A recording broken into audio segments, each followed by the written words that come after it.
Memory transcription subject, Taylor Trench, human colonist. Date, standardized human time, March 20th, 2160. People that lived back on Earth used to travel in commercial airliners, flying across the skies as if it were a regular occurrence. Hundreds of passengers flying to and fro across the globe. Entire complexes that made up airports welcoming visitors to cities of millions. For me, I thought the only way that I'd ever lift off again was if we left Tellus, or if I joined the ragtag militia. It was strange to feel the thunderous engines uprooting us from the ground. Nerve-wracking even. I gripped my harness with apprehension, while Charisse kept a keen eye on Gress. Juvre had been strapped to the Krev's chest to prevent the Ober from sliding around during takeoff. As we cleared the atmosphere, I took a look at the sandy landmass of the planet below. It was a barren image compared to the luscious span of Earth. To think that sphere was so gigantic, yet we'd only settled a tiny patch of its dirt. I couldn't imagine humanity ever growing enough to conquer a circumference like that again. Given that it had taken 12,000 years to reach our old population numbers, our recovery wasn't something that would happen in any of our lifetimes. I laughed bitterly to myself, thinking about the young, able-bodied victims from the mining incident. There was always something ensuring we couldn't grow our numbers in peace. What's so funny? Gress asked, as he waited for the warp drive to complete its startup sequence. I pursed my lips. Everything we have is nothing. Nothing in the grand scheme of things. I got this job by being good at kissing folks' asses. It felt good when I let myself go. This trip on Eivor, it's going to be the last fucking time I suck up to anyone. I'm done pretending. Done talking. I want to take some tangible action, Gress. Well, we could always use more bodies in the military in case our favorite group of aliens comes knocking. If it weren't for my daughter, I might have joined up myself. I've never been much of a fighter, but there's other things I could do. Maybe it's worth it to be put on the reserve. I don't want to be idle should anyone threaten Lekka's safety. Your story shows how dangerous the Federation is. True that. Those no-good-ass clowns were more of a threat to us than we ever were to them. Played judge, jury, and executioner. Charisse tilted her head, brow furrowed in thought. Say, how the fuck did you think we were with the Federation when we didn't torch the wildlife? You hid yourselves underground. How did we know you weren't cleansing the cabins down there? Gress protested as the ship slipped into subspace. The Krev then unclipped Juvre, who clapped his grubby mitts together with delight. Humans made a point of obscuring every detail of your lives. For all we knew, you were amassing weapons on our doorstep. The Reskets wanted to barge in and find out what you were up to by force, or capture one of you. Why didn't you? Taylor and I would have been easy targets when we went up to meet you. Again, we didn't want to open hostilities with the Federation. The Krev hoped that you would move on. And why did they believe you could bring that about? I asked. You said they chose you for the position because they trusted you to put an end to the saga. It wasn't your first time driving people from their homes. Taylor, I was a hostage negotiator with the police force in Eivor's capital. I was involved in an infamous situation with some high-profile individuals and angry, relocated jazzlips. I'd prefer not to talk about it any further. Fine. We're just trying to get to know you. Any other subject, please. This one awful incident took my marriage, my sanity, and it's the reason I see my kid once every other weekend. It's a sore spot. Charisse unclipped her harness, popping her joints. I'm sorry, Gress. Of course we'll respect your desire to avoid the subject. Maybe we should talk about the other Krev Consortium species. Yeah, those Reskets sound interesting. I'm fixing to hear what they're about, I offered. We don't even know what they look like or any pitfalls we could encounter when we see them on Eivor. Gress moved Juvre to his shoulder, tickling the Ober's chin. Sure thing. I can hear my precious darling's tummy rumbling. Are either of you hungry? We can go to the dining area and get some food. That depends on if you're gonna serve up dried insects. I'd rather eat rubber. I have other things. There's these Krev fruits called nosberries. They look like little tubes, very sweet. Juvre loves them. He can fit them over his pinky finger and suck on them. It's like a candy to him. Shit, you had me sold at candy. Charisse chuckled. It's been way too long.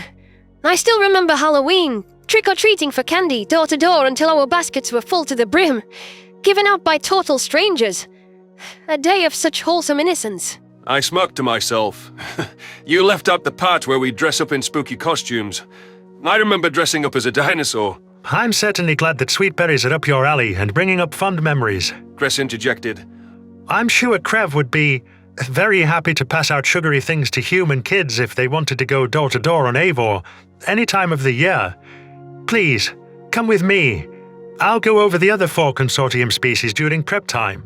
Charisse and I tailed after the green-scaled mammal, who seemed delighted to be feeding us. A far cry to how the Federation would have felt at the mere thought we'd ever have to eat.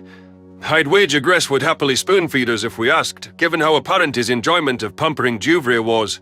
It was strange to be doted on with such intensity, though I imagined it was how the Venlil felt about our affection toward fluffy things. My mind was still a bit stuck on what the Krev had commented about his old profession as a hostage negotiator. If this was a famous incident, I might be able to pry the details out of others on Eivor without forcing him to relive it. However, given that he was something of a friend, I was uncertain if that was a breach of privacy. The fact that the Krev would think to send a hostage negotiator to collect the supplies from us is telling. It's like they saw their very space as a hostage, which needed to be pried free. It also tips off that their species is capable of unprey-like premeditated violence. So, where to start? The fundamental premise of the consortium is that each species contributes something to our preparations for the day when the Federation comes around. Gress remarked as he began rummaging through the cabinets. We've turned the homeworlds into, hopefully impenetrable fortresses, growing an army as quickly as possible to meet a massive force. Signal dumping in cages. We don't have such measures in surrounding systems to minimize the risk of detection. If you join the consortium, we'll want to upgrade Tellus's security. Charisse raised her eyebrows. We'll take all the help we can get warding off the Federation.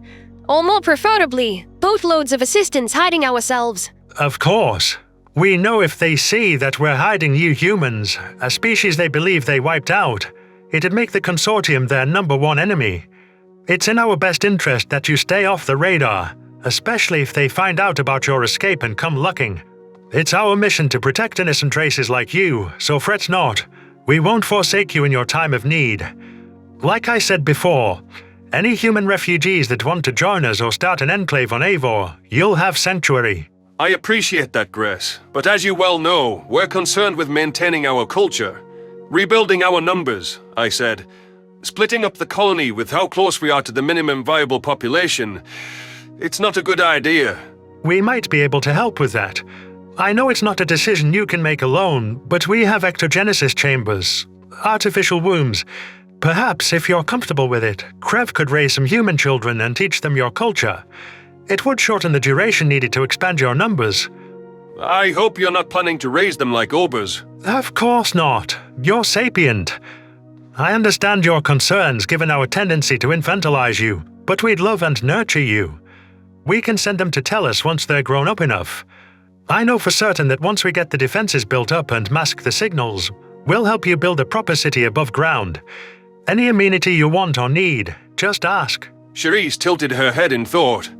We could use better medical facilities. Perhaps a gym too. The training center below the sands, it's a bit sparse. I'd like some sort of concert hall or auditorium, bringing back live music, proper arts and entertainment. I know people might not think it's a priority, but I hope it'll help us feel human again, I commented. We've lost our soul. Gress dropped the last berries into bowls, setting them down at the table. Food aplenty. Eat up. I'll make a note of the things you both said, though you can submit a full list to the consortium. Our automated construction should make it easy to build up your city. Eventually, multiple cities. That sounds wonderful. We're both touched by the prospect. The 4 of us found seats at a small table, each with a hearty portion at our disposal. The Krev watched with eager eyes as I grabbed a nuskberry between my fingers. This would be my first time sampling alien food. While we'd preserved as much plant life as we could from Earth, there couldn't be any harm in adding some of Eivor's finest offerings. I rolled the fruit around my tongue, musing how it had the texture of a tiny pasta tube. It tasted like a peculiar mix of plums and bananas, smooth and thirst-quenching. Charisse grinned in appreciation as she tried the delicacy. Juvre stared right at her, but seemed to take no offense to her upcurved lips. I scoffed in indignation. The lousy Ober's okay with her smiling. Why didn't he lunge at Charisse's skull? He has it out for me, I'm telling you. Cry more. Gress doesn't whine half as much after getting clubbed on his noggin by you. The security guard countered. That was unfortunate. How is your head holding up, Gress? It's fine. My scales are quite tough. The Krev's tongue darted out, impossibly long, whisking up berries. I gave him a surprised stare. Let's get started on the consortium species.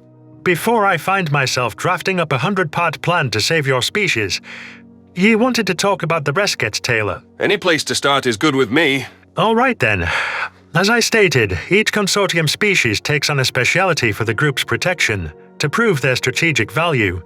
The Reskets are the foot soldiers, as our most intimidating race. The hologram Gress displayed on his portable projector was of a pink-skinned, magenta-feathered bird with a lanky neck.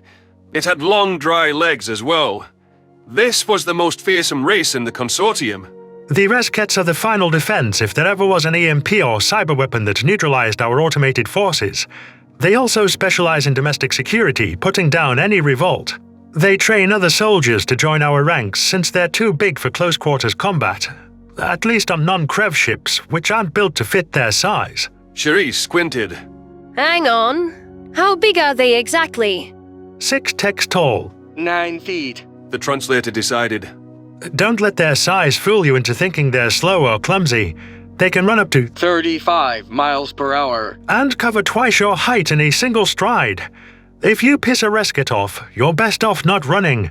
Pray to whatever deities humans follow that they'll show you mercy. I recoiled in surprise. I take it they're not the species to play ding-dong ditch with. To play what? It's where you ring someone's doorbell and then run off to hide so they don't see anyone there. Why?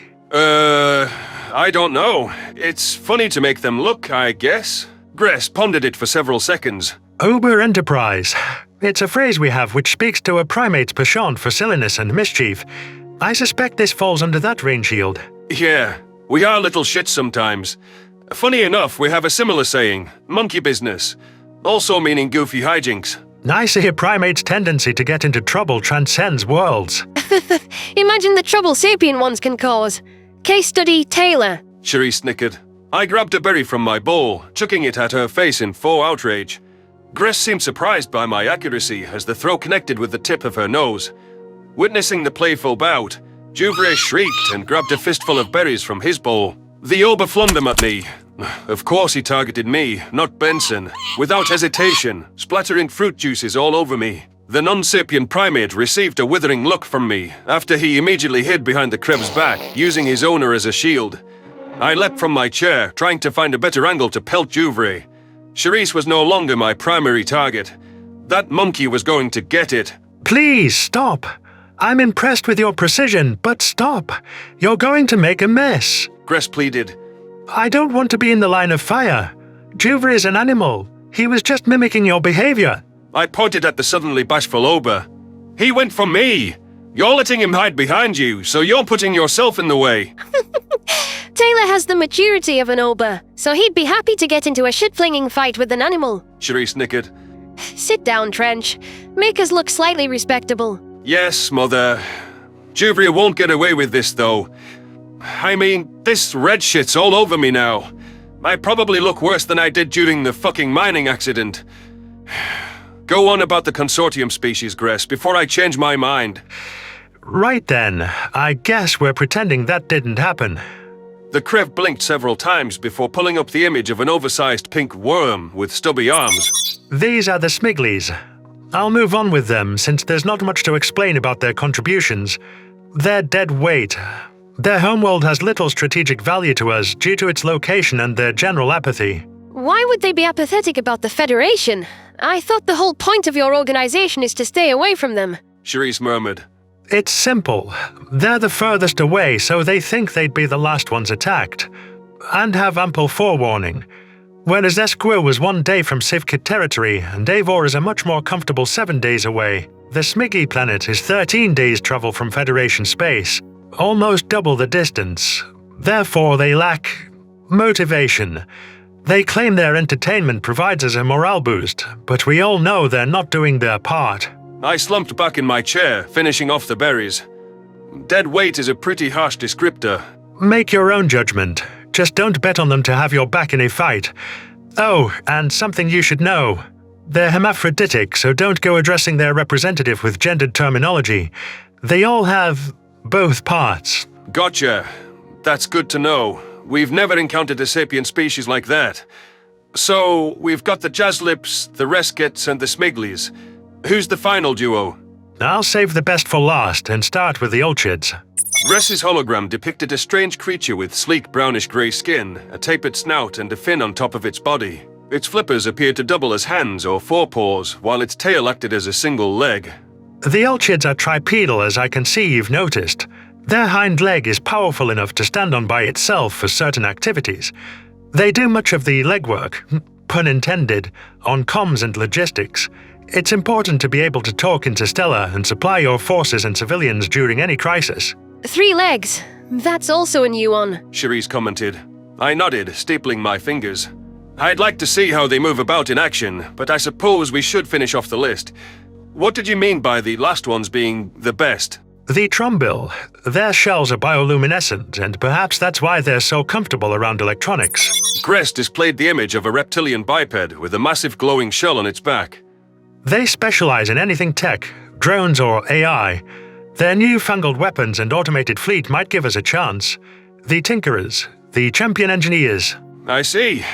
Stacking up your fleet definitely sounds important, though most of the species seem to have found a niche. Hopefully I can keep track of who does what. I still haven't figured out what you do, though. The Krev. First off, we coordinate. We lead and make decisions for everyone's safety. Our responsibility is hiding each species from the Federation and masking the signals. I'd say we've done that quite well. Cherise leveled a stare at him. What about the Jazzlip refugees? Did they have any role?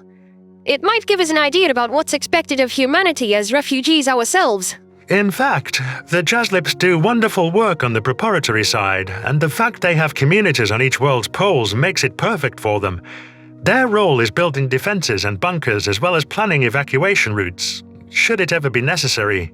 I don't know what roles humans will carve out, but I'm sure you have much to add. You know more about our enemy, with more up-to-date information that could lend itself to intelligence work and strategic insight, if nothing else. I rolled my eyes. My first strategy suggestion is to broadcast our smiling faces at the Feddies, and then to eat meat aggressively. They'll all faint, neutralizing the fleet. I recognize that you're joking, but you and the Jazzlips could be used for psychological warfare against them. The Federation's manned ships lack resilient crews. You'll find that our species are nothing like that. I hope what little I've told you prepares you for Eivor. It does. Definitely some tidbits that sparked my curiosity. Thanks for all the help and the hospitality, Gress. Don't mention it. You'll have a lot to take in once we get there, so don't be shy with any questions. Now, I'm going to take Juvre to his crate before you get any bright ideas for revenge. I like my ship tidy, and I don't want him picking up any more naughty habits from you. With my mind still aching from trying to retain the precise details of 6 novel species, I kept my snide remarks about the Oba to myself. I couldn't resist pointing to Juvre, then to the emergency airlock as the pet stared at me over Gress's shoulder. It would be a shame if someone spaced that primate for science. Not that I would actually do that. Unless... Cherise shook her head at me before toting her dishes over to the sink. It seemed that help was forthcoming if I could keep up appearances, so I supposed I should knock off any Ober enterprise before we got to Eivor. There were more important things to concern myself with, such as placating the other species and figuring out what humanity's place in the consortium would be.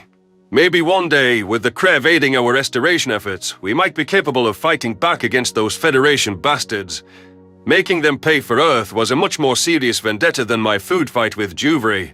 Revenge against my people's murderers was a thought that brought wicked delight into my heart. Perhaps our role in the consortium could be planning how to take the fight to those skittish prey's doorsteps as soon as we had enough strength to eliminate the threat.